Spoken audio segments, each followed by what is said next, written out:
Here we have a comparison of teaspoons per gallon of water.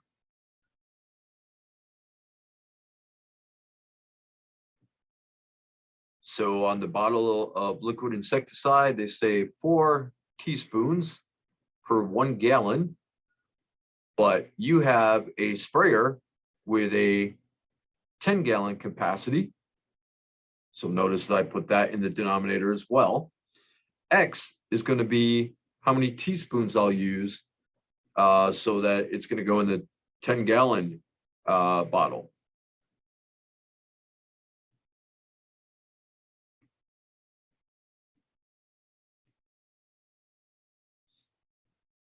So cross multiplying, 4 times 10, that's 40, equals 1 times x, that's x.